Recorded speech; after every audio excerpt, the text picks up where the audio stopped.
안녕하세요. 모의고사 8의 지난번 시간에 이어서 4번 시작하겠습니다. 자, 세금과 공과금 명세서. 요거는 많이 어렵지는 않고 일단 내용도 아주 간단하게 돼 있지요. 불러오도록 하겠습니다. 법인 조정. 회사는 상지법인 쭉 오시면 세금과 공과금 명세서 해서 우리가 요 817이라든가 517번으로 되어 있던 거 계정별 원장에서 불러오기 찍어주시면은 요 자료들이 확인했을 때 싹 불러와지고요. 이 상황 가운데서 이 적요를 잘 참고를 하셔가지고 세금과 공과, 즉 경비로 인정을 못 받는 애들을 찾아내시면 되는데 대표적인 거가 딱 눈에 띄는 게 보이시죠? 이렇게 불법 주차, 과태료 이런 것들은 인정을 못 받으니까요. 손불 처리하셔야 되겠죠. 여기도 지급조서 미제출 가산세 이런 부분들도 1번 또 찍어주시겠고요.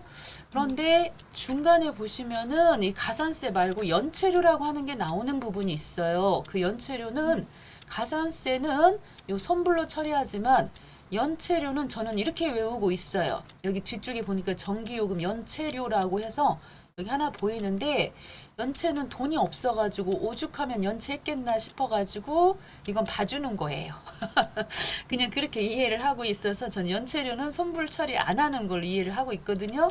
그래서 연체료는 손불이 아니고 가산세는 대신에 손불로 보시면 되고 특히 이 자본금하고 관련해 가지고요. 증자할 때 등록세 내는 부분에 대해서는 세금과 공과로 처리하시면 안 되고 자본과 관련된 부분이기 때문에 이건 자본 쪽으로 처리를 해야 돼서 이것도 손불 처리 꼭 하셔야 돼요. 잘 나오는 것 중에서 이런 부분들 꼭 챙겨 주셔야 됩니다. 자본금하고 관련해 가지고 또 쭉 보시면은 뭐 사장님하고 관련했거나 업무하고 무관한 것들은 다 손불인데 내려다 보니까요. 쭉쭉쭉 보시면은 요 사업과 관련 없는 지출 부분이 또 하나 보이고 있네요. 그래서 이 부분도 손불 처리를 하시면 되고 이 정도 선에서 자, 4가지 선에서 처리가 됐는데 우리 이거 말고도 한번 살펴볼게요. 자, 어떤 내용들이 있는지. 그래서 손불로 처리하는 세금과 공과금 항목에는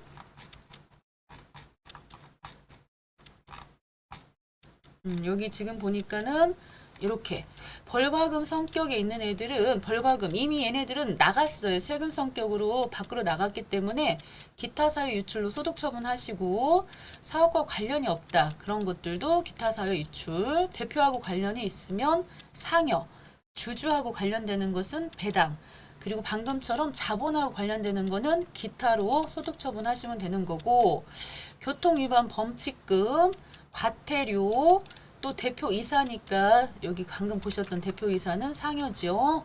벌과금, 과태료, 사업과 관련 없는 거, 불법 주차, 지급조서 이렇게 뒤에 가산세 붙은 것들, 자본금하고 관련된 것들, 기타, 출자, 대주주, 배당, 가산세, 기타 사유 유출, 범칙금. 이게 지금 21회부터 51회까지 나왔던 애들을 내가 모아놓은 거예요. 특히 이 지방 소득세 있어요. 법인세분. 우리 법인세분 중에서 지방 소득세를 세금과 공과로 만약에 처리했다고 한다면 이 법인세분은 기타 사유 유출로 해서 손불 처리하신다는 거. 이 법인 균등본 주민세는 이거는 손금 인정 받고요. 그래서 지방소득세 중에서 법인세분 이 부분에 대해서는 손불이다. 이거 잘 기억을 해주셔야 돼가지고 자, 그 다음입니다. 자, 그러면 이렇게 간단하게 처리했으면 바로 합계 등록 쪽으로 오셔가지고 여기서는 한꺼번에 모아져 있지만 따로따로 소득 처분이 다르기 때문에 하나씩 처리하셔야 돼서 요거 보시면서 이쪽으로 해서 불법 주차 과태료 금액은 5만 원 되겠고 불법 주차 과태료는 기타 사회 유출. 그 다음에 또 지급 조서 미제출. 가산세 부분 금액 32만 원. 이거 같은 경우에도 기타 사회 유출. 그 다음에 자본 나왔네요. 증자시 등록세. 이런 것들은 금액이 230만 원이나 됐네요. 기타지요. 그래서 7번으로 가주시고 네. 사업과 관련이 없는 사업과 관련 없는 불공제. 자, 금액으로는 50만 원. 네. 자, 이것도 기타 사회 유출로 가주시면 되겠습니다. 자, 끝났습니다. 저장하시고요. 바로 다음 5번 가보겠습니다. 자, 5번에서는 자본금과 적립금 조정 명세서 을지하고 소득금액 조정 합계표가 나왔어요. 자, 요것도 정리를 해야 되겠지만 제일 먼저 하셔야 될 것이 소득금액 조정 합계표. 여기서 작성하신 유보사항이 자본금과 적립금 쪽으로 넘어가는 거기 때문에 먼저 요거부터 하고 와야 되겠죠. 소득금액 조정 합계표 쪽으로 들어오셔가지고 그 중에도 내용을 요걸 참고를 해가면서도 해야 되는 부분도 있고요. 전기에 선급 비용이라고 해가지고 185만 원 처리해 놓은 게 있는데 요게 단기 전액이래요. 이 중에 일부만 이번 단기 비용으로 이렇게 기간이 경과될 수도 있어요. 근데 여기서는 전액 다 그랬기 때문에 요 지난번에는 송금 불로가 있었어요. 송금 불이었기 때문에 이번에는 송금 산입 쪽으로 넣어야 되겠네요. 그래서 전기 선급 비용 자, 전액 다라 그랬으니까 185만 원 넣어주시고 지난번에는 유보 발생 사항이었고 지금은 유보 감소로 처리하시면 되겠죠. 자, 하나 끝났고요. 그 다음에 단기 감가상각비 이번에 한도 초과된 부분이 48만 원 있다고 그러니까 자, 원래는 비용이면은 송금이지만 한도 초과는 송금 불산입 돼가지고 이쪽으로 해서 여기다가 감가상각비 해서 송금 불산입 쪽으로 금액은 48만 원 넣어주시고 이번에 발생한 거는 유보 발생 이렇게 넣어주시는 것이고요. 전기에 부도 발생해가지고 대손 처리했던 이 외상 매출금 500만 원이 있었는데 요번에 대손 요건을 다 충족시켜가지고 이 부도였기 때문에요. 이걸 500을 다 송금으로 처리하시는 것이 아니고 항상 비망 금액이라고 그래서 1,000원 빼야 되죠.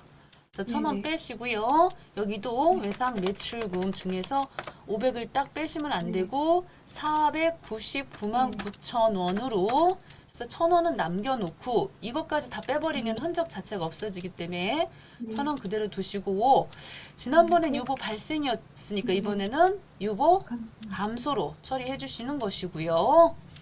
자, 그 다음입니다. 2021년도에요. 지금이 9월 1일자에 5천만 원을 대여를 했으면 요 이자라고 하는 것을 받아야 되는데 요번에 결산할 때 발생주의 회계에 따라서 9월달, 10월달, 11월달, 12월달까지 이자 수익 166만 원을 인식을 했어요. 그렇기 때문에 대변에 이자 수익이라고 했고 비록 6개월 후에 받기 때문에 아직 못 받았으니까 미수 수익이라고 차변에 했지요. 이렇게 처리한 게 맞죠. 틀린 건 아니에요. 그런데 다만 끝에 보시면 원천징수 즉 우리가 이자 수익을 받을 때요. 받을 때 상대방이 세금 떼고 우리한테 준다는 거죠. 그렇기 때문에 이거는 이미 세금을 납부를 한 거나 마찬가지예요. 그렇기 때문에 입금으로 잡으면 이렇게 입금으로 지금 잡힌 상태인데 입금 불산입을 해서 빼라 소린 거죠. 이거는 이미 지난 이제 우리 나중에 우리 원천 징수 당할 거기 때문에 지금 입금 처리해 놨던 거 미수 이 수익에 대해서 166만 원에 대해서 여기서 처리를 하셔서 유보 발생으로 처리하시면 되겠습니다. 이거 참 많이 나와요. 이자 수익 요 부분에 대해서 원천징수라는 말이 꼭 나오면서 처리를 하라고 했을 때는 이미 우리는 요 대변에는 이자 수익, 차변에 미수 수익으로 잡혀 있는 거 그거를 갖다가 이렇게 빼버리신다는 거죠. 자, 여기까지 하셔갖고 여기까지 하셔가지고 일단 정리가 됐어요. 5번까지는. 자, 그 다음입니다. 이러한 나머지 이제 위탁 판매 매출 누락, 위탁 판매 원가 누락분 이런 것들은 을지 증가란에 반영하도록 하라 그랬으니 우리가 하는 게 아니고 이제 여기까지 저장하고요. 저장하고 나와가지고 이 법인 조정 2에 가서 요 신고 부속 서류 첫 번째 거를 보시면은 자본금과 적립금 이 부분이 보일 거예요. 여기 들어가 가지고 자, 그 중에서도 상단에 지금 새로 불러오기라고 해갖고 새로 불러오기 딱 찍으시면은 방금 작성하신 유보 사항들이 여기 딱 입력이 되는 거죠. 방금 우리가 이쪽에서 작성하신 것들이 다 끌고 와요. 네네. 됐죠? 자, 그러면은 이제 이때 하나씩 정리하시면 되는데 처음에 감가상각비가 나왔어요. 감가상각비가 지난번에 기초가 그러니까 2번 기초는 지난 2번 기초는 이 전기 거 기말인 것이니까 이쪽에다가 58만 원을 써주시면 되겠죠. 이렇게 여기 있던 이거는 전기 자본금과 적립금 조정명세서잖아요. 그래서 전기 거니까 이 단기 거에 기초로 58만 원을 써주신다는 거 이렇게 써주시면 되고요. 끝났어요. 감가상각비는. 그 다음에 미수수익은 전기에는 내용이 없었기 때문에 쓰실 필요가 없고 이번 단기 것만 반영되면 되고 자, 외상 매출금입니다. 지난번에 500 있었으니까 외상 매출금 여기다 500을 써주시면 되겠죠. 그래갖고 이번에 499만 원 감소해서 1,000원 남았다고. 됐죠?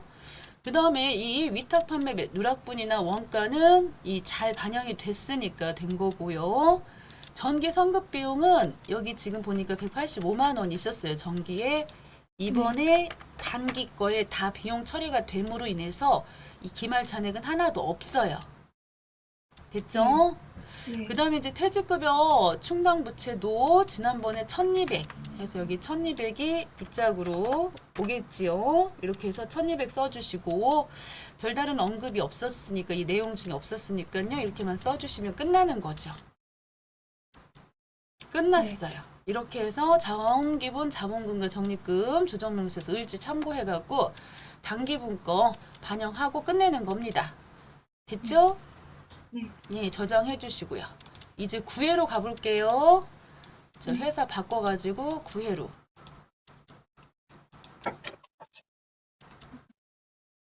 효성법인입니다. 효성법인.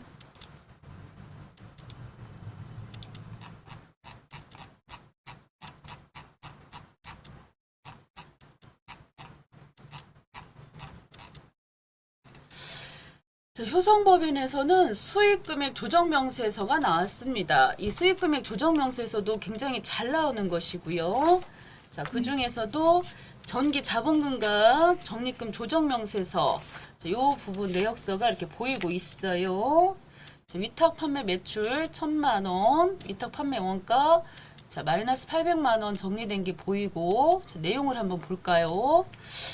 자, 일부 제품에 대해서 위탁 판매를 하고 있고 이 중에 전기 12월 30일에 수탁 회사에서 판매한 물품 그래서 1,000만 원 그리고 원가 800만 원이 미통보가 돼가지고 전기 장부에 계상을 하지 않았대요. 이거 전기 건데 그래서 단계 이번에 계상이 됐대요. 그리고 매출과 매출 원가에 대해서는 전기 세무조정을 통해서는 처리가 됐었고요. 자, 무슨 내용이냐면 이번 결산서상 수익금액 손익계산서에 요게 지금 반영돼 있대요. 이게 빼줘야 되겠죠. 이번에는. 왜냐면 이게 전기 거니까. 네. 예, 그래서 자, 들어와가지고 법인조정 수익금액 조정명세서에 들어오셔갖고 매출 찍고요. 그 중에서도 상품 매출. 저는 이제 조금 금액 큰 제품 매출부터 보통 쓰기를 하는데 상관없어요. 상품 매출부터 쓰셔도 되고 자, 그 다음에 또 매출 해서 여기도 제품 매출 이렇게 썼거든요. 2개 썼는데 그 중에서 제품에 대해서예요. 제품에 대해서 위탁 판매한 내용 중에 이번 연도 거가 아닌데 여기 들어왔다는 거지. 여기 반영이 돼 있대요. 그러면은 밑에 기타 수익금액 쪽으로 들어가셔가지고 이쪽으로 들어오셔가지고 그렇게 하고 지금 여기 나머지 요건 안 썼어요. 여기 딱 보시면은 영업의 수익 쪽하고는 들어가 보시면은 이자 수익 뭐 이런 거는 쓰시는 거 아닌 거 아시죠? 네. 자, 혹시라도 이번에 처음 들으시는 분은 자, 한번 확인 잠깐 하고 갈게요. 쭉 올려보시면 보통 1번에 많이 나오는 부분이죠. 이 수익금액 조정명세에서는 이 회계상 수익금액, 즉 손익계산서상의 매출로 잡은 부분하고 세법상 수익금액으로 잡은 부분에 그 차이가 나는 걸 조정하는 서식인데, 이렇게 제품 매출이나 상품 매출이나 임대료 수입, 공사 수익금, 즉 400번대 코드를 가지고 있는 애들을 넣어주시는 것이고, 특히 영업외 수익 중에서 자비익이 있다면 그때 부산물 매각한 금액에 대해서만 추가적으로 반영을 하는 것이기 때문에 이자 수익이나 유형자산 처분 같은 거는 넣으시지는 않는다는 것이었고요. 그래서 방금 안 넣는다고 했던 것이었고, 그래서 이번에 해당되는 건 두 가지만. 그렇게 하고 물음표 누르셔가지고, 자, 요 자리 부분에다가 전기 거예요. 위탁 판매, 그러니까 위탁 매출. 자꾸 오타가 많이 나요. 그래서 지난번에 우리는 이미 잡혀서 손익계산서에 잡았는데 이번에는 오히려 빼줘야 돼요. 올해 게 아니기 때문에. 그리고 이 원가 같은 경우에도 빼줘야 돼요. 원가도 이미 다 잡혔어요. 그래서 이 두 가지를 지금 빼주시란 얘기고요. 다시 빠져나와 가지고 제품 매출 중에서 지금 더해져야 되는 항목이 아니고 오히려 빼야 되는 항목이기 때문에 자, 어디다 쓴다? 바로 차감 항목 있죠. 이 차감 항목에다가 1,000만 원을 쓰시는 거예요. 만약에 여기다가 가산에다 1,000만 원, 원가에다 800 이렇게 쓰는 게 아니고, 지금 여기서 하고자 하는 얘기는 뭐냐면은 이 제품 매출 금액에서 1,000만 원을 빼가지고 여기 9,100에서 1,000만 원 뺀 8,100이 되도록 해야 되는 것이기 때문에 이번에 해당되는 거는 1,000만 원이 이번 연도 매출이 아니라는 거니까 여기서 1,000만 원 빠지게 해주시는 거고, 여기 원가하고는 상관이 없어요. 네. 대신에 나중에 합계 등록하실 때 이 부분에서는 여기 지금 요 밑에 1,000만 원하고 800에 대한 건 정리를 하시긴 해야 돼요. 합계 등록에서는. 자, 그 다음에 한 가지가 또 있어가지고 다시 왔네요. 자, 거래처로부터 상품 매출에 대한 매출 채권을 조기에 회수하기 위해서 매출 할인한 이 80만 원이 매출액에서 안 빼고요. 영업의 비용 쪽에서 이미 처리가 됐대. 손익계산서에서는 영업의 비용 쪽으로 이미 처리가 돼 있어요. 그렇지만은 우리는 이 상품 매출 중에서 차감해야 된다는 거죠. 여기 속으로 들어가진 않아요. 아까처럼 물음표 속으로는 들어가진 않아요. 왜냐하면 이미 손익계산서 이 내용은 반영돼 있어요. 그래서 여기서 그냥 바로 80만 원을 빼주시면 되는 것이고요. 이렇게 80만 원 빼주시면 되는 것이고, 이 80은 세무조정 하실 필요는 없어요. 왜냐면 이미 손익계산서에서 어차피 여기 반영돼 있어. 그쵸? 그래서 우리가 해줘야 되는 것은 합계 등록 누르셔가지고 요 1,000만 원짜리가 지금 입금 불인 거죠. 이번 연도 매출이 아니에요. 그래서 입금 불산입 쪽으로 해가지고 정기 위탁 매출 했던 거 금액 1,000만 원에 대해서 요 부분은 상단 위쪽에 보시면 이미 지난번 세무 조정해가지고 이렇게 반영됐던 거 이거 지금 빼는 거거든요. 이때 유보로 발생 처리했었으니까 유보 감소로 뺀다는 거죠. 해서 없애주는 것이고요. 이 짝에도 마찬가지로 정기 위탁 매출 원가, 여기는 원가 800 해서 여기도 유보 감소로 처리하시면은 1번이 끝나는 사항이에요. 끝났어요. 그래서 이렇게 정리하신 여기 이 금액이 약간의 수정이 있었죠. 이렇게 돼 있던 것이 이렇게 1,080이 빠져가지고 지금 요 금액인데, 이 금액이 바로 나중에 이제 접대비 같은 거 조정하실 때 요 금액으로 반영을 하셔야 된다라는 것이고요. 자, 2번 한번 가볼게요. 저장해 주시고. 자, 건설자금 이자 조정명세서 및 업무무관 지급이자 조정명세서입니다.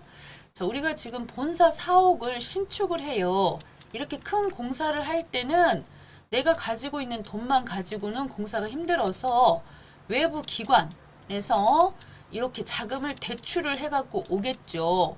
그러면 이 대출해갖고 온 금액에 대해서 이자라고 하는 것을 지급을 하겠죠.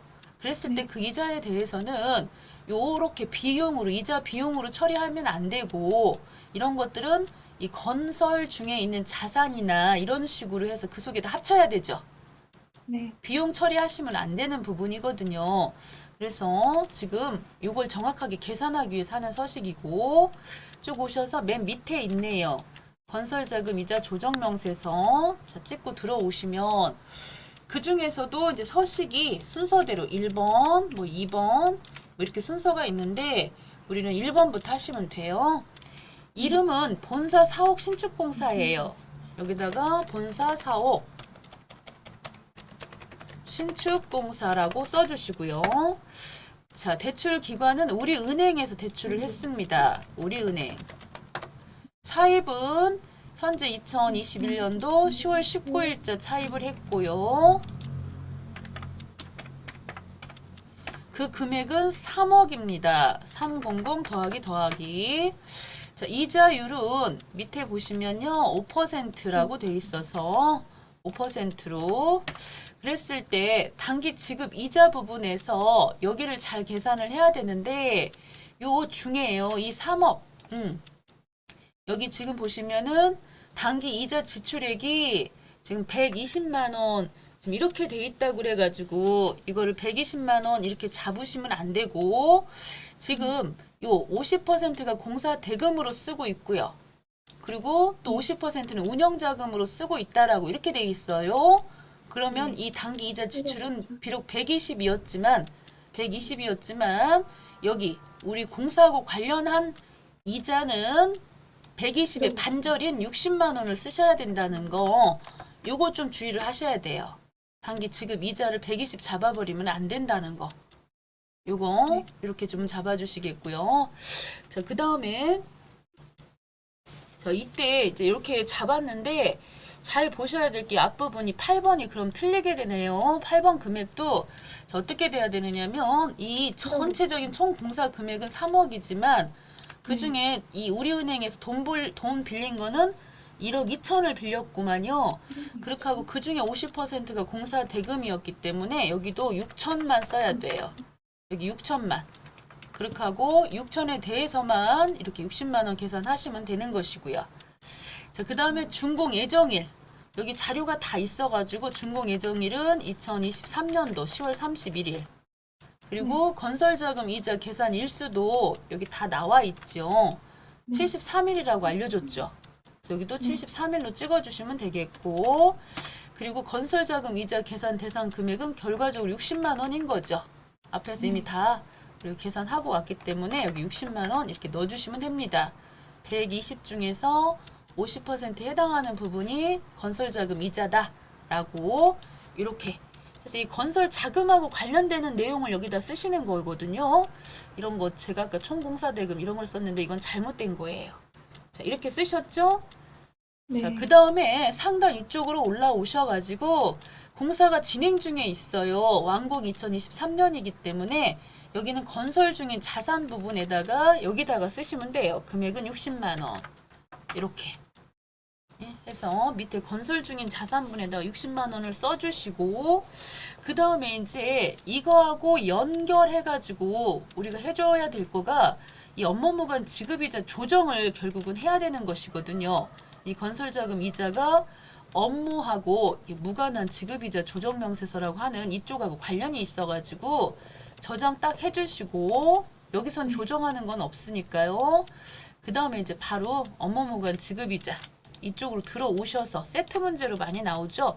아니면 이게 다 작성이 돼 있거나 자 오셔가지고 첫 번째 업무하고 관련 없는 부동산, 업무하고 관련 없는 동산 이런 것들이 있으면은 여기다 다 기록을 해주셔야 되는데 내용을 보니까는 부동산은 없어요. 지금 비품밖에 없네요. 그래서 비품이 하나 있는데 8월 1일자 도자기를 비업무용으로 취득을 했습니다. 이렇게 돼 있으면 여기 동산 쪽이죠. 여기다가 날짜 8월 0801 넣으시고 2021년도에 취득했다라고 해주셔야 되고 금액은 5천만 원 이렇게 넣어주시면은 끝났습니다. 자료가 들어갔고요. 그 다음에는 나머지 사항에 대해서 이제 이자 비용 현황 이런 게 있는데 지금 문제상에서 요 순서대로 지금 하고 있는 거거든요. 건설자금 이자 조정명세서 작성하라고 해서 지금 하고 왔고, 그 다음에 가지급금 등의 인정이자 조정 참고해서 그렇게 돼 있기 때문에 이쪽에 보시면 가지급금, 뭐 가수금 이런 부분들은 불러오기를 찍어주셔야 돼요. 그래야지 앞쪽에서 작성하셨던 거 가지급금 등 인정이자 조정 그 부분의 자료를 갖고 오는 것이고요. 불러와서 있으면 쓰먹는 거고 없으면 이제 없는 거죠 뭐. 그래서 이런 식으로 얘네들은 불러오시면 되고요. 나머지 것들에 대한 언급은 없었기 때문에 5번, 6번은 잘 안 나와요. 자, 이렇게 다시 한번 부동산 있으면 업무 무관 부동산 쭉 써주시는 거고, 동산, 업무하고 관련 없는 동산 같으면은 이렇게 쭉 써주시면 되고, 요 가지급금이나 가수금은 불러오시면 되고, 그런 다음에 모든 자료를 다 불러왔으면 갑지로 딱 가시면 돼요. 그래서 갑지에 와가지고 여기 있던 이제 이자 있죠. 외부 기관에서 돈을 빌렸으니 이자를요 8%짜리 8% 해서 금액 4,650만 원 지급을 했대요. 4,650만 원. 그렇게 하고 이 중에서 지금 보시면 채권자를 알 수 없는 불분명 채권 이자가 100만 원 있었대요. 그러면은 채권자 불분명 사채 이자가 일단 100만 원이 있었다라고 써주시고, 그리고 또 오셔서 요번에 6%짜리가 있네요. 378만 원 이자가 나갔었고요. 별도로는 언급이 없었어요. 쓸 필요가 없고, 또 오셔서 요번에는 5%짜리가 있었는데 120만 원이 있었는데 그 중에 건설자금 이자하고 아까 관련해갖고 얼마만큼 이자가 있었죠? 아까는 60이고. 그치, 60만 원 있었다고. 자, 이렇게 써주시면은 전체 지급된 이자가 963만 원이에요. 그랬는데 그 중에서 100만 원 빼고 지급이자 건설자금이자 60만 원 빼가지고 나머지 해당하는 이자에 대해서 상단 위쪽으로 올라가요. 지급 이자가. 그리고 이 업무하고 관련 없는 부동산이나 동산이나 기타 가지급하는 것도 결국 돈 외부 기관에서 돈 빌린 걸로 갖다 또 빌려주는 거기 때문에 이러한 것들 쭉 다 계산해가지고 가서 보시면요. 얼마만큼은 인정을 못 받냐면 이자, 송금불산의 금액이 이만큼이 떴네요. 자, 그러면은 요것에 대해서 이제 세무 조정을 어떻게 하는 거냐면 합계 등록을 누르셔가지고 첫 번째 이 100만 원 채권자 불분명한 사채 이자 100만 원은 당연히 송금 불산입이지요. 그죠? 지금 이자로 나간 거가 963만 원이 있는데 그 중에 100만 원에 대해서는 송금으로 인정을 안 해준다. 그래서 송금 불산입으로 가는 거고, 그래서 여기다 이제 쓸 거예요. 채권자 불분명 사채 이자라고 쓸 것이고, 그랬는데 여기서 잘 보셔야 될 거가 그 중에 원천 징수 세액이 있어요. 이거는 소득 처분이 다르기 때문에 여기다가 원천 뭐 징수분 이렇게 딱 써서 금액이요 27만 5천 원이잖아요. 25%가 소득세고 나머지 그 10%가 해서 27.5%, 즉 27만 5천 원을 이렇게 지금 세금으로 뗐고요. 요거에 대해서는 이거는 원천징수니까 국가기관이나 이런 쪽 원천징수 쪽으로 넘어가는 거라 이거는 기타 사유 유출로 넘어갔고요. 그리고 나머지 있죠. 나머지 빼갖고 72만 5천 원 되겠네요. 그래서 이 채권자 불분명 사채 이자에 대해서는 두 가지가 나와요. 소득 처분이. 그래서 72만 5천 원에 대해서는 대표의 소득으로 봐가지고 소득세 더 내게끔 해야 되는 거라서 상여로 가는 거예요. 그래서 이 두 가지 꼭 잊지 마시고요. 자, 헷갈리지도 마시고 그 다음에 또 오셔가지고 우리 아까 건설자금 이자 부분에서 60만 원로 세무 조정 안 했잖아요. 여기서 할 걸로 하고 그래서 이 60만 원에 대한 것도 이자 비용으로 잡으면 안 되고 이것도 송금 불산입 하는 거죠. 건설자금 이자도 이자 이 부분도 60만 원에 대해서 이것도 뭘로 가자. 이러한 것들은 이 건설 중에 있는 자산 이런 걸로 잡았어야 되기 때문에 자산이나 부채의 일시적인 차이는 유보 발생이 되는 거죠. 유보 발생으로 처리를 하셔야 돼요. 그런 다음에 상단 위쪽으로 803만 원이 올라갔는데 그 중에서 이러고 이런 사유로 인해서 송금 인정 못 받는 이자 비용이 요 금액이 되는 거죠. 네. 그래서 이 금액에 대해서도 밑에다가 업무하고 무관한 이자 비용이 되겠어요. 뭐 지급이자 3317554 이렇게 쓰시면 된다는 거죠. 그래서 이런 것들은 이미 지급은 되었죠. 그래서 기타 사유 유출로 간다는 거죠. 네. 이렇게 해서 끝나는 거예요. 네. 네, 이 부분도 끝났습니다. 그 다음에 이제 3번 또 가보도록 하겠습니다. 3번도 참 많이 나오는데 어때요? 이제 3번은 웬만큼 쉽게 느껴져야 되거든요. 일단 퇴직급여 충당금 조정명세서 자, 들어왔고요. 자, 이 중에서 1년 이상 근속을 하면은 퇴직금을 줘야 되기 때문에 퇴직급여 충당금이라는 걸 만들어 놓는데 생산직 4명 해서 504번이죠. 생산직 4명 거. 그리고 관리직 802번이지요. 5명. 해가지고 전체 9명 분에 대해서 특별한 언급이 없었어요. 이 중에 뭐 임원하고 관련해서 뭐 상여금 초과된 것들이 있다 그러면 그런 것들은 세무 조정도 해야 되고 여기서 또 빼야 되는데 그런 내용 없었고요. 아무 말 없었으면 다 1년 이상으로 보시고 그리고 퇴직급여 쪽 추계액이 3억이 있다고 그래서 여기 9명 3억 밑에도 9명 299 해서 금액 알려주는 대로 넣으시면 되고요. 자, 이때 이 9명분에 대한 7억 7천이 상단 위쪽으로 올라가는 거지요. 그래서 일단은 일한 계산이 5%로 해서 한도 계산이 나왔고 그리고 우리는 상단에 이 잔액 조회를 통해서예요. 295번 찍어서 완전히 제가 지금 기계적인 동작으로다가 그냥 막 하고 있어요. 왜냐 몇 번 했다 이거지.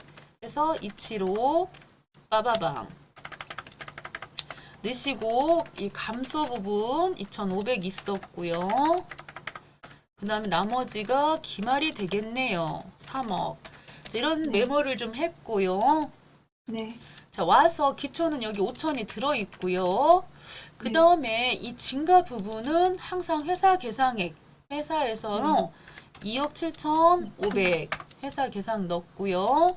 감소는 여기 기중퇴직금 지급액에다 넣어야 하는 부분인데 이 서식 중에서 8번 항목이 제일 신경이 쓰이는 부분이고 이거는 원장을 조회하셔서 무조건 2,500을 다 쓰시면 안 된다. 자, 해서 여기 295번 찍어서 이 퇴직금 2,500에 대해서 여기 지금 보니까 1,300이 있고요.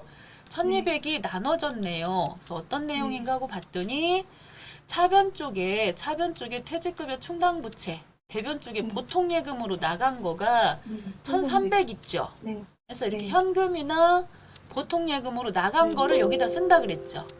네. 그래서 여긴 1,300을 써야 되는 거죠. 네. 자, 그렇게 하고 여기서 조심하실 게 또 한 가지가 있는데 자, 이 부분은 여기 지금 분계를 여기서 다 해놨어요. 굳이 메모를 안 해도 여기 보면은 방금 가서 본 내용이 이렇게 돼 있어요.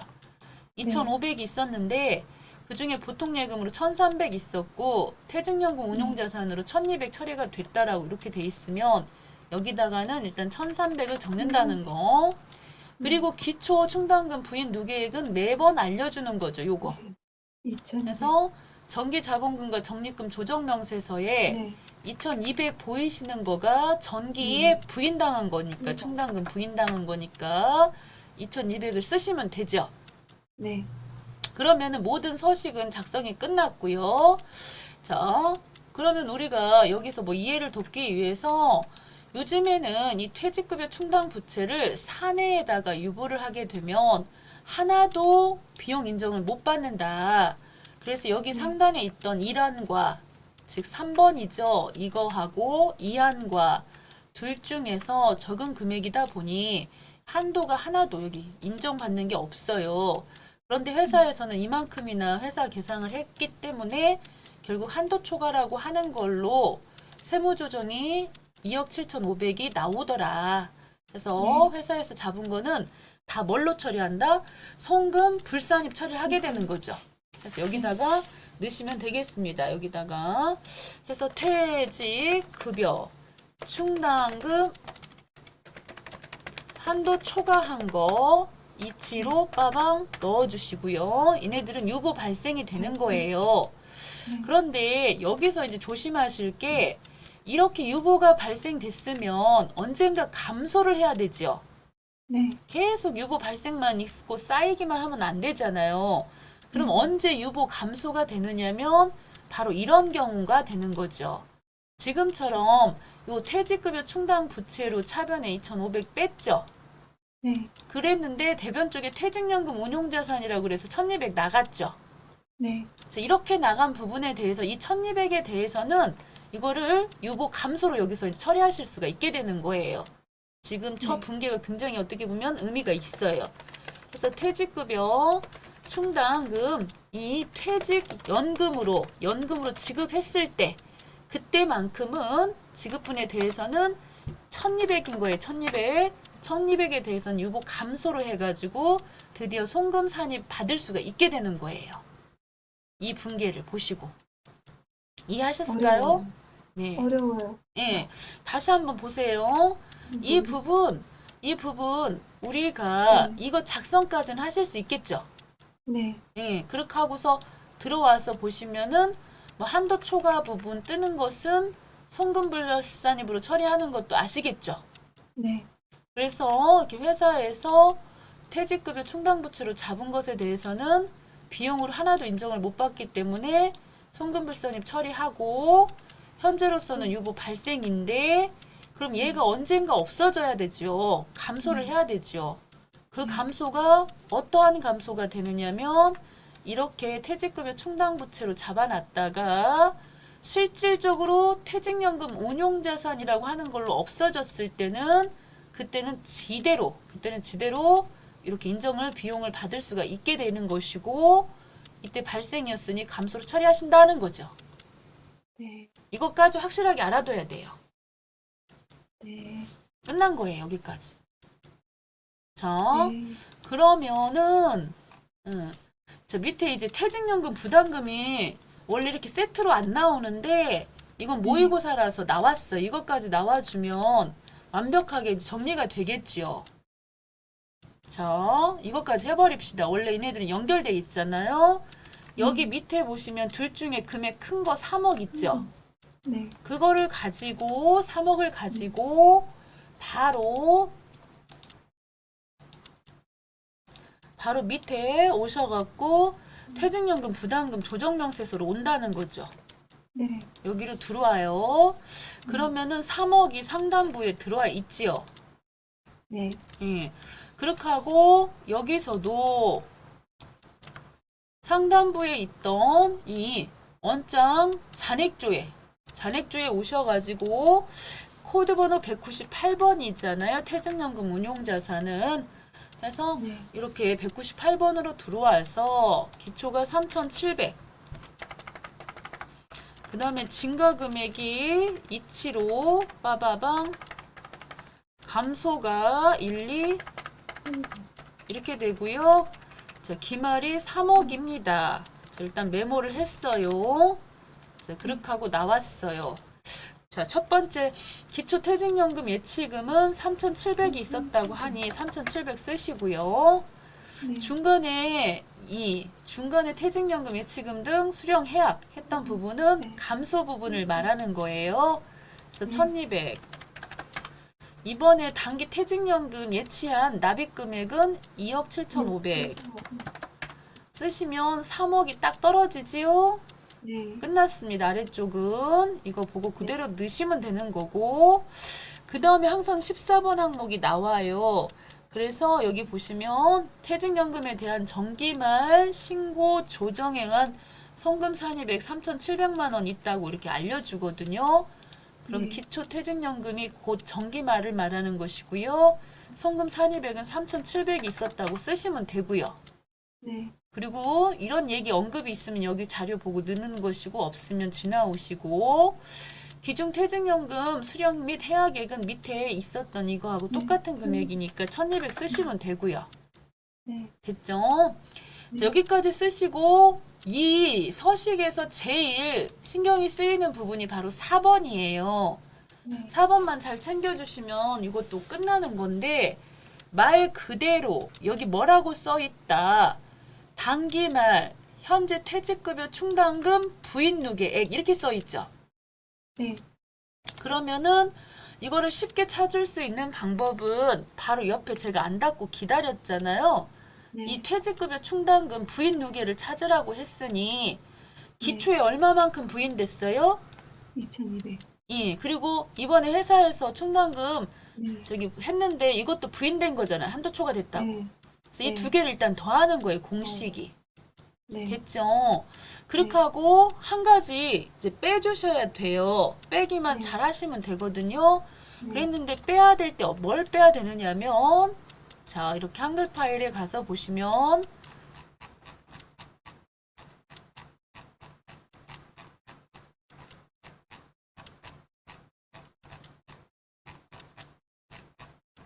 지나갔나요? 아니지? 왜 봐?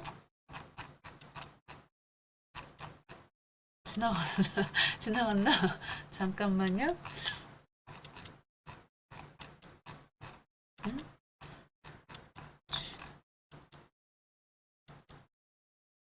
한참 밑에 있어.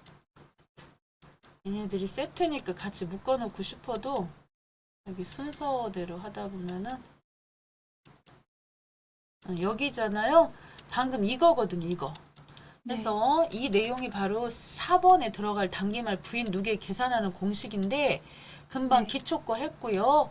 그 다음에 네. 이번에 퇴직급여 충당금 불체 설정한 거 2개 더 했고요. 그리고 네. 실제로 퇴직급여 충당부채 요 실제 퇴직급여 충당부채 해가지고 이런 식으로 차변 쪽에는 퇴직급여 충당부채, 대변 쪽에는 퇴직연금 운용자산이라고 해가지고 이때 아까 제대로 송금 처리한 거 보셨죠? 네. 예, 금액 송금 네. 처리한 금액 1200 있었던 거 기억나세요?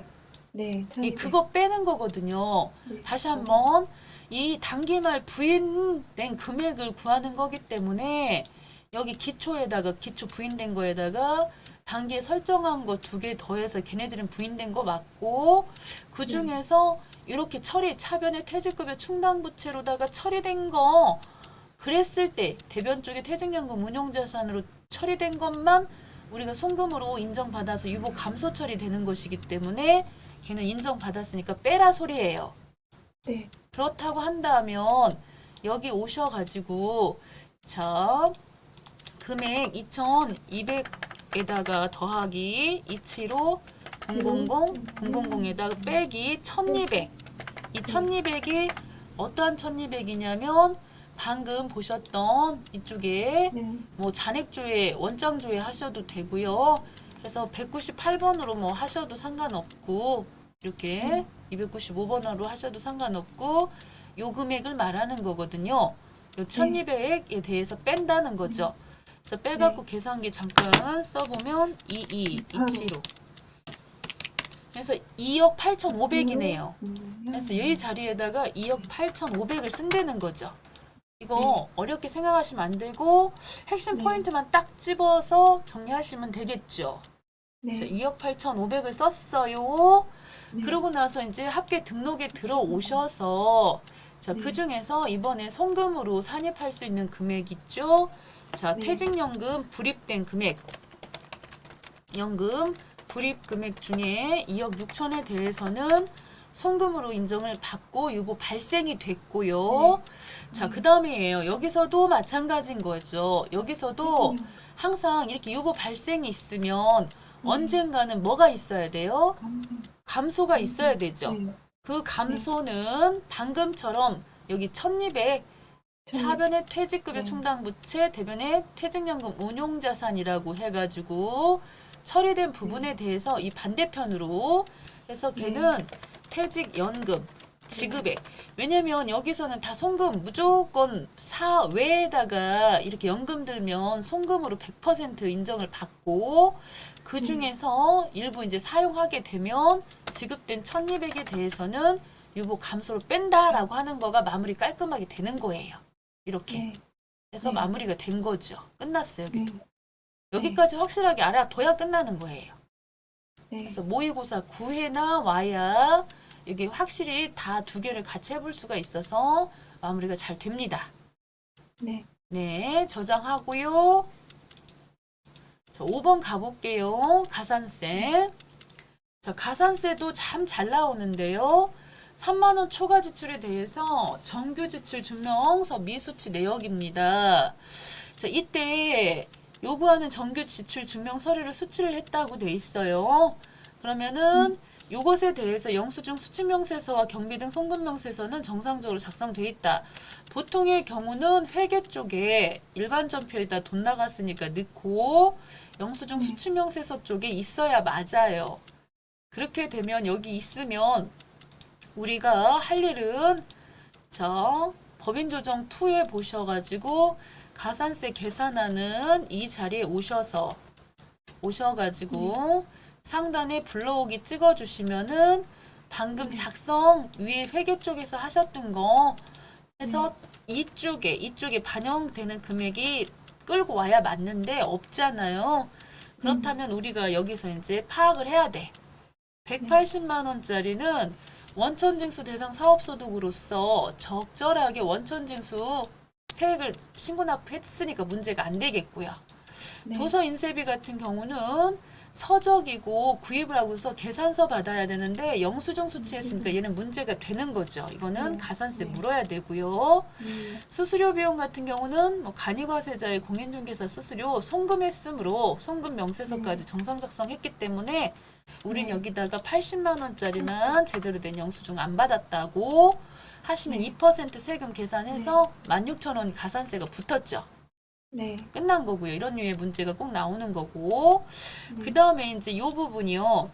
12월 달 일용 근로자에 대해서 지급 명세서를 다음 달 말일까지 제출을 해야 하는데 요거를 2월 20일 날 제출을 했어요. 늦게 제출했으니 법적 제재가 가해지겠죠. 그래서 쭉 보시게 되면 요 지급 명세서 요 부분에다가 이제 정리를 하셔야 돼요. 지급 명세서.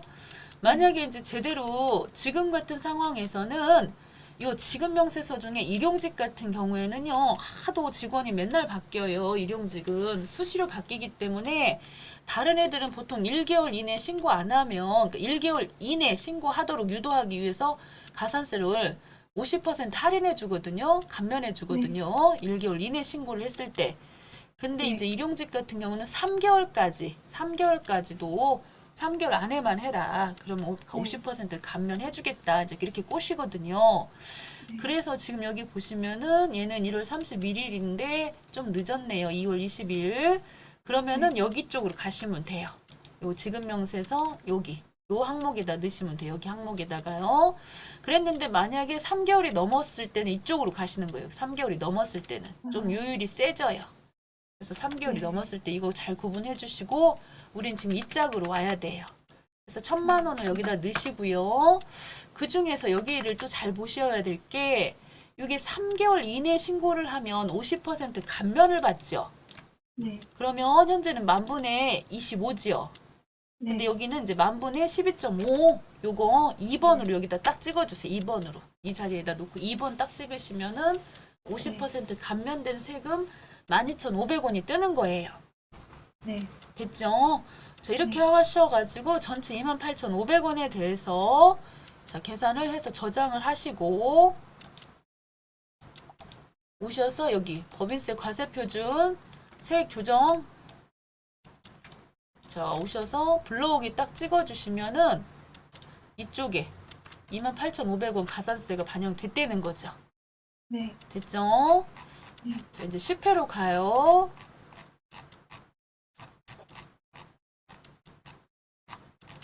자, 우리가 초반에는 좀 천천히 하잖아요. 그래서 하나 끝냈지만 시간이 이제 가면 갈수록 어느 정도 핵심만 잡고 가다 보니 좀 진행이 빨라집니다. 자, 이제는 3일 법인의 감가상각비 조정 나왔고요. 대손 선급 자 있습니다. 그 중에 감가상각비 가보도록 하겠습니다. 자, 회사 10회로 바꿔주시고요. 네. 자, 이렇게 좀 핵심만 알면 실제 시험 보실 때도 상당히 빨리 그냥 해결해버려요. 한 20분도 안 되게 해서 법인 조정 끝내고 이제 앞쪽으로 갈 수가 있어요. 저 같은 경우는 예전에 시험 볼 때 이 법인 조정 파트부터 하고 갔었어요. 그래서 법인 조정을 좀 해놔야 이 앞쪽에서 부담이 없어가지고 자, 이때 감가상각비 쪽으로 왔고요. 감가상각비는 세 파트로 나눠져 있죠. 1번이 고정자산 등록이고요. 2번이 미상각분 감가상각 조정명세서, 그리고 3번이 감가상각비 조정 명세서 합계표. 이 순서대로 오셔야 되거든요. 중간에 2번 안 가고 3번으로 바로 가버리면은 자료가 반영 안 돼가고 아무것도 없어요. 그래서 일단 고정자산 등록이라는 것을 하셔야 되겠습니다. 물론 시험 문제에서도 이렇게 등록하라고 먼저 나왔겠죠. 그래서 그 중에서도 기계장치부터 206번 기계장치, 코드 번호는 301번, 프레스기. 자, 취득은 2020년도 4월 30. 자, 해서 이번에 신규 취득이 아닌 이상 여기다가 넣고요. 정기말 상각 12912-500. 상각 방법은 기계장치는 정률법이고 5년이고요. 자, 제조업체에서 쓰니까 제조 경비는 제조 쪽에서 쓰니까 1번 500번 때 꼭 찍으시고, 이런 상태에서 봤을 때 회사에서 감가상각비가 자, 사용자 수정을 눌러가지고 25726-462라고 수정했고요. 자, 여기서 할 수 있는 내용들은 다 했는데 그 중에 업종 코드를 꼭 빼먹고 가요, 저는. 그래서 추가 등록사항 쪽에서 업종 코드를 20번을 꼭 잘 챙겨주시고요.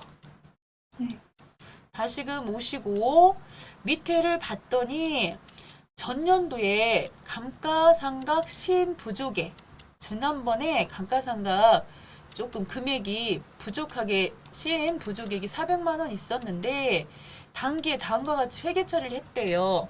그래서 정기 오류 수정 손실 해갖고 이번에, 그러니까 어차피 이게 무슨 소리냐면요, 이번에 지난번에 부인됐던 거, 그러니까 시인 부족액이 떴던 이 400에 대해서 이번 연도에 단기 상각 하겠다는, 감가상각 추가적으로 하겠다는 소리구만요. 400만 원이.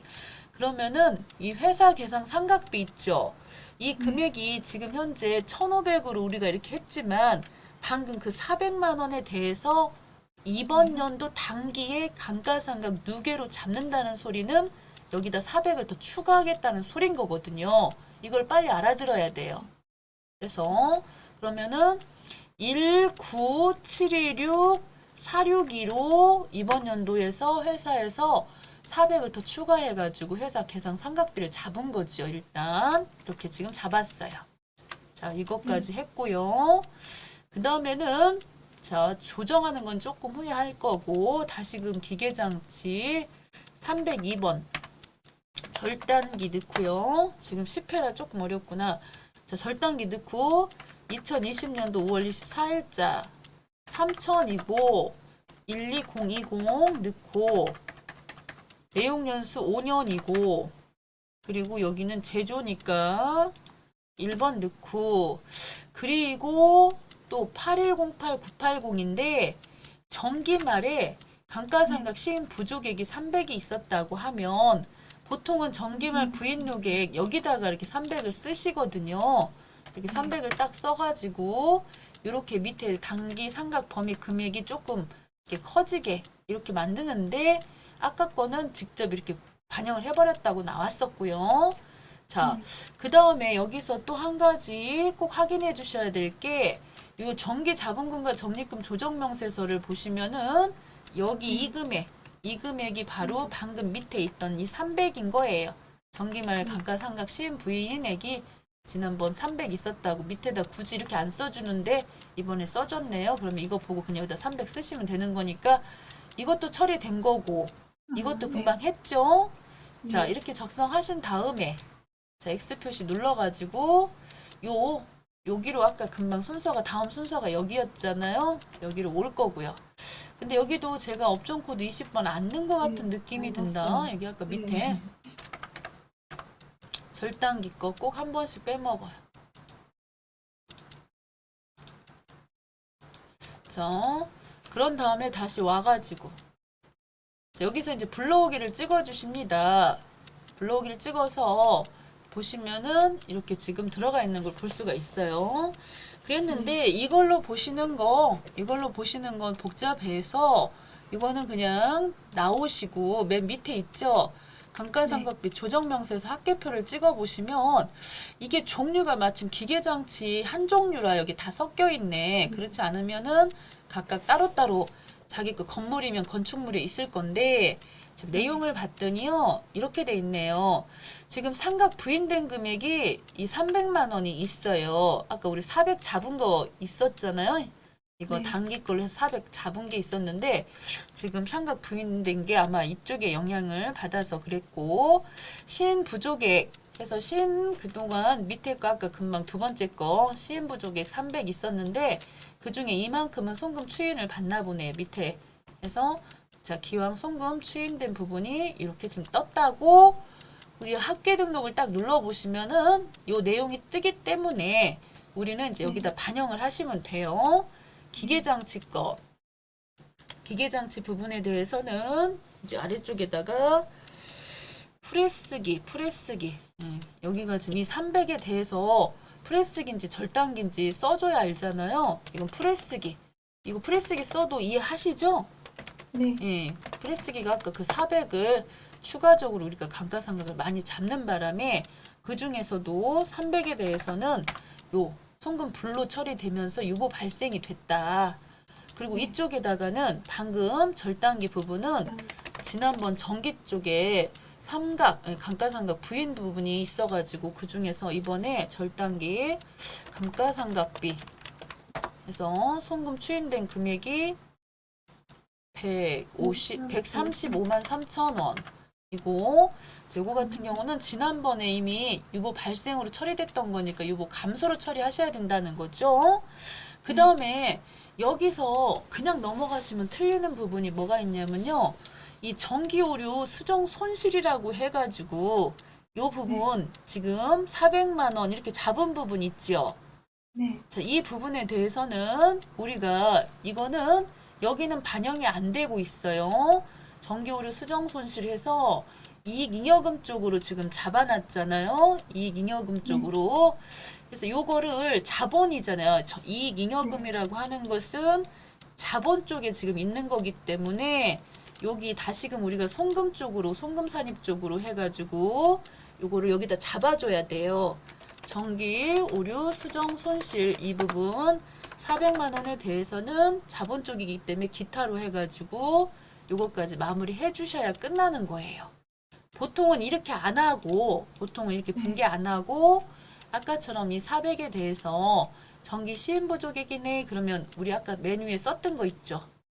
그런 식으로 쓰고 알아서 정리를 하는데 얘는 분개를 직접 이렇게 해버렸기 때문에 이 부분에 대해서는 전기오류 수정 손실이 이익잉여금 이면은 이 부분은 자본하고 관련돼 가지고 반영 안 돼, 손익계산서에 반영 안 돼 있잖아요. 그래서 여기서 송금으로 여기서 처리해 주시는 요 송금으로 처리해 주시는 거 요거 한번 넣어 주시고요. 세무 조정 넣어야 되고 그리고 처분은 기타로 처리해 주시는 거까지 해야 확실하게 끝나요. 이게 10회이기 때문에 10회 나머지 문제들도 마찬가지지만 조금 어려울 수가 있어요. 자, 이것까지 했고요. 하나만 좀 더 해볼게요. 자, 대손 충당금도 한번 가봅시다. 자, 저장 한번 해주시고.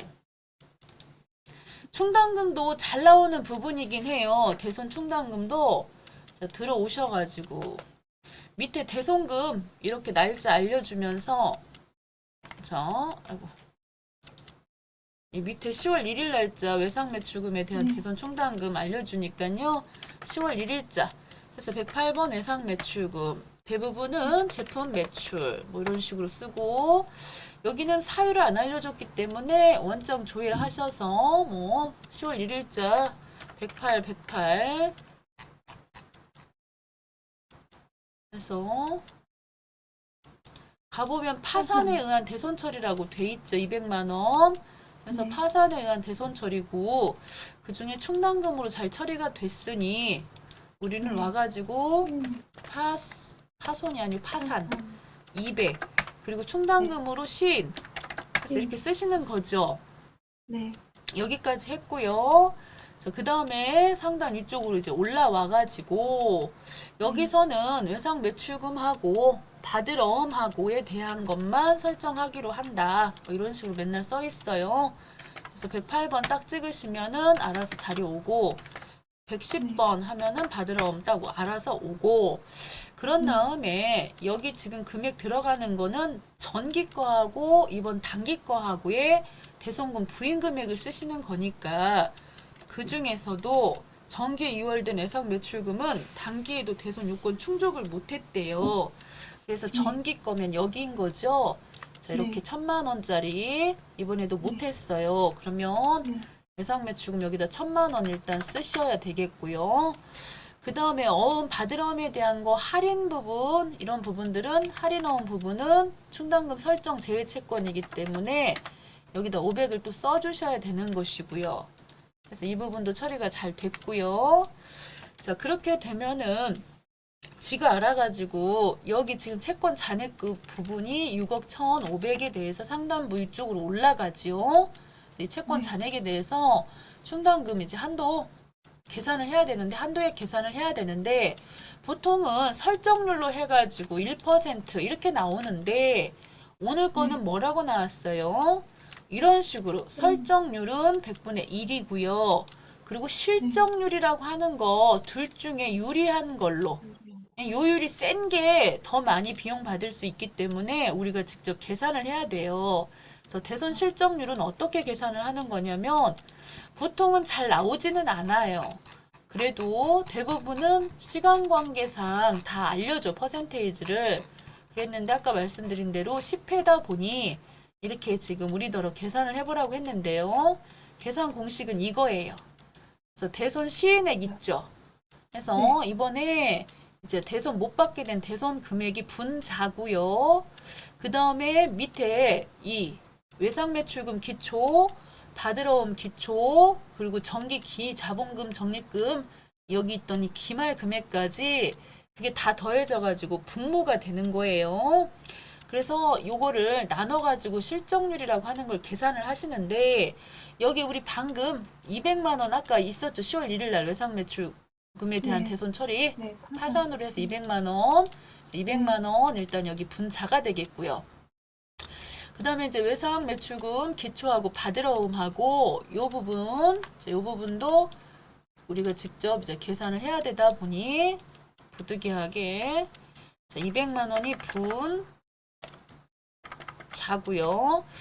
해서 잔액 조회를 찍었어요. 108번에서 111번까지 제가 찍었는데 외상 매출금 기초가 6천이고 받으러움이 3천이지요. 기초. 그래서 금액 3천 했을 각각 지금 더한 거가 9천이고요. 거기에다가 금방 우리 외상 매출금 여기 지금 전기말 이렇게 1,000만 원 있죠. 자, 요거 그래서 전기 2월 된 외상 매출금 아직도 대손 요건 충족하지 못했던 이 금액까지 일단은 아직 비용 인정 못 받으니까요. 여기다가 써주시는 거예요. 결국 여기 밑에가 1억인 거죠. 네. 그래서 1억 분의 200이니까요. 나눠보시면은 2%인 거지요. 2%. 그래서 결국은 1%보다는 여기가 1%보다는 2%가 더 많이 계산이 되는 거니까 설정률을 수정 눌러가지고 여기를 이렇게 실정률로 2%로 고쳐주셔야겠죠. 이렇게 됐죠. 그래서 한도 금액이 더 세게 나왔어요. 자, 그 다음입니다. 이제 여기 상단에 오셔서 여기 있던 요 잔액조회를 찍어가지고 방금 108, 111번 찍어서 충당금 기초가요 500이고요. 그 다음에 증가금액 있죠. 네. 증가금액은 250 빠바방 이고요. 감소 200이고요. 그 다음에 기말 금액이 250 빠바방이네요. 제가 예, 암산이 잘 안 되는데 그나마 좀 되고 있네요. 자, 해서 여기 기초가 지금 500이래요. 예. 자, 기초 500 썼고요. 근데 중요한 거는 지금 얘네들 계산하는 것보다 항상 여기 4번하고 5번 있죠. 이거부터 계산하면 끝 밑으로 알아서 내려오니까 단기 계상액이 바로 증가금액인 거거든요. 그래서 이번에 증가된 부분이 단기 계상액이고 이 개 부분이 바로 기말금액인 거예요. 항상. 그래서 여기가 1525만 원이니까 300만 원을 보충한 거거든요. 이렇게 넣고 아래쪽에 보시면 보충액이 아래로 이렇게 내려왔죠. 그렇게 하고 충당금 지난번에 부인된 금액 200만 원 있었잖아요. 200만 원 딱 써주시면은 이 조정은 끝났어요. 이렇게. 그래서 합계 등록 누르셔가지고 해서 한도 초과 대선 충당금 한도 초과 295만 원 쓰시고 얘는 이제 유보 발생이 되겠잖아요. 그래서 유보 발생으로 처리하시고 그리고 지난번 정기 그 대선 충당금 저기 지금 200만 원 그래서 200만 원 쓰셔서 유보 감소로 딱 처리하시면은 깔끔하게 끝나겠습니다. 이번 거는 10회는 조금 뒤쪽도 다 그래요. 자, 이렇게까지는 안 나오는데 우리는 시험 보니까 준비를 철저하게 해야 돼가지고 이렇게 정리했습니다. 자, 여기까지 하겠습니다.